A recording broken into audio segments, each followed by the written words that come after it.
At this time, it gives me real personal pleasure to introduce the President of School of Visual Arts, David Rhodes.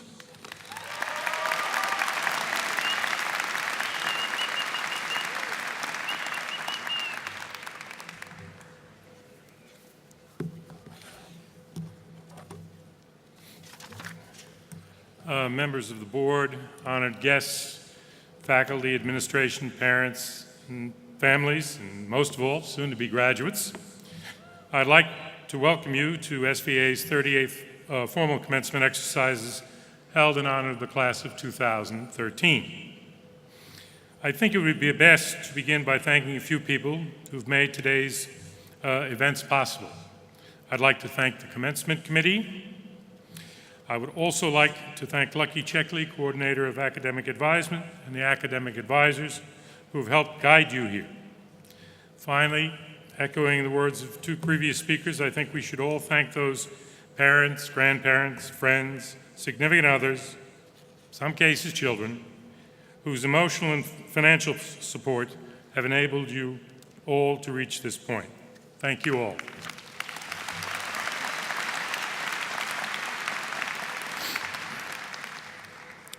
In April of this year, 35 Atlanta educators, less than 1% of the school system staff, were indicted for falsifying test scores. What was once described as the Atlanta miracle appears to be simply another unfortunate fraud upon the public brought about by high-stakes standardized testing. In the Atlanta case, there seemed to be two motivators.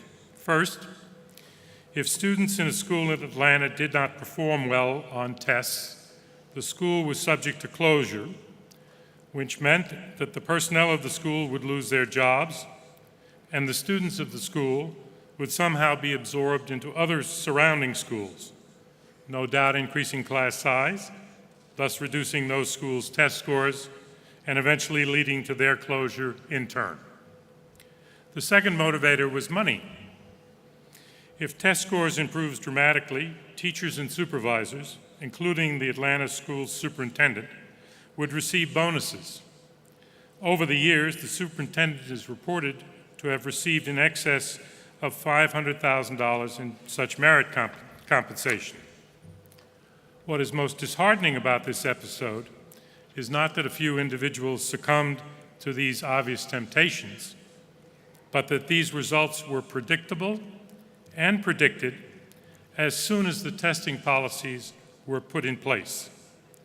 The emphasis on high-stakes standardized testing begins with a piece of legislation enacted during the Bush administration with the help of Senator Kennedy of Massachusetts, called the No Child Left Behind Act of 2001.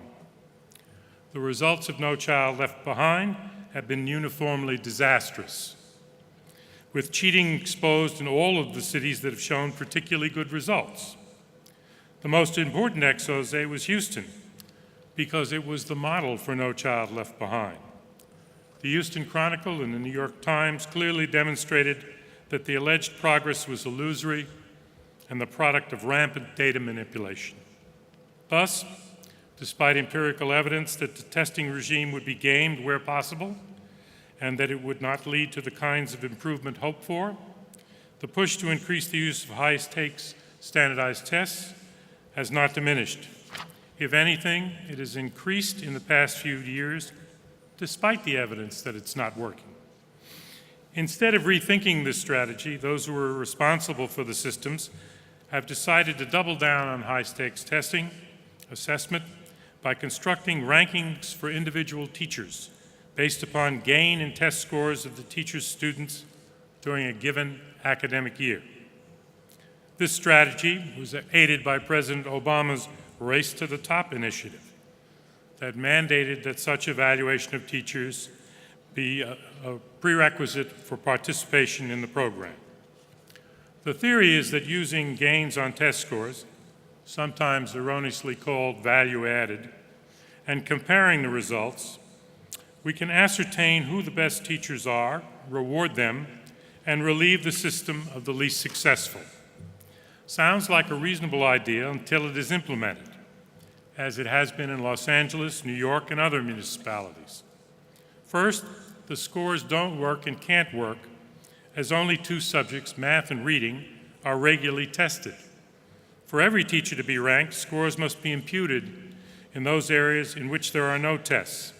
This is best called guesswork. Second, as researchers have shown, the results are wildly unstable and therefore inaccurate.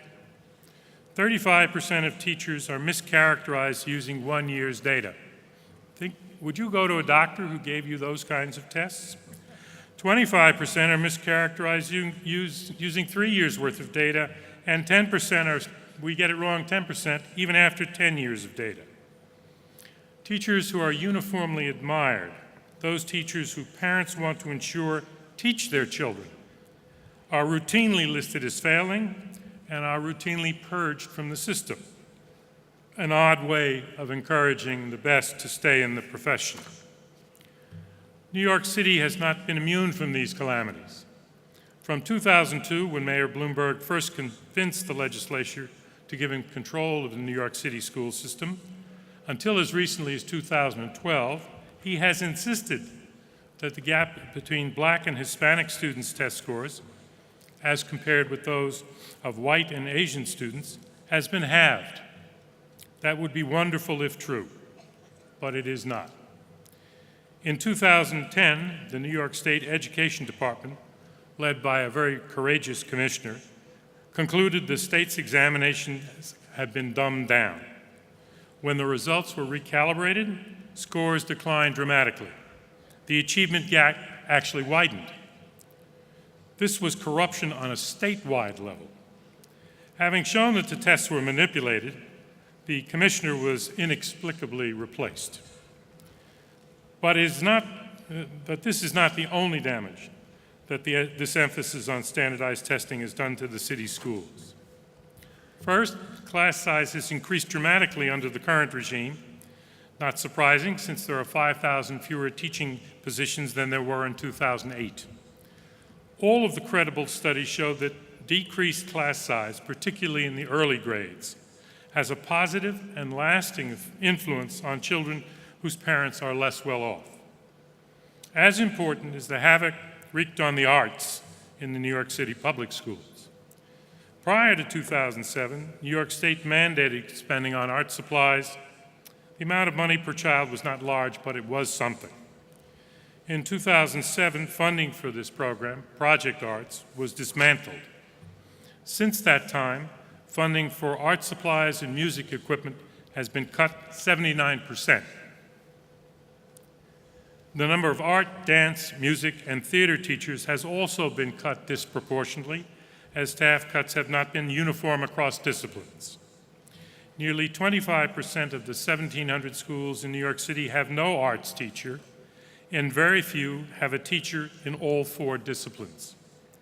New York may be the arts capital of the world, or at least of the United States, but it would be difficult to discern that from the state of its public schools.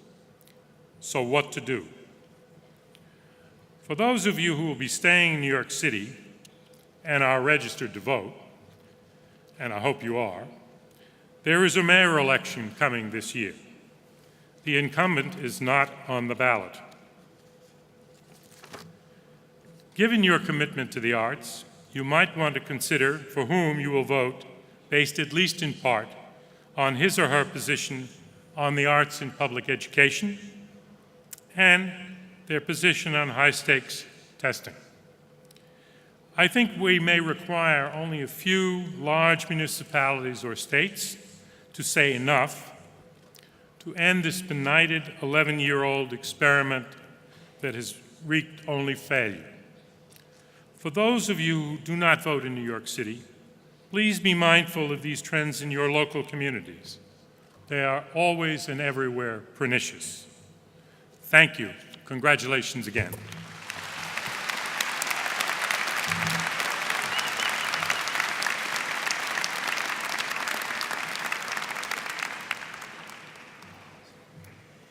Thank you, President Rhodes.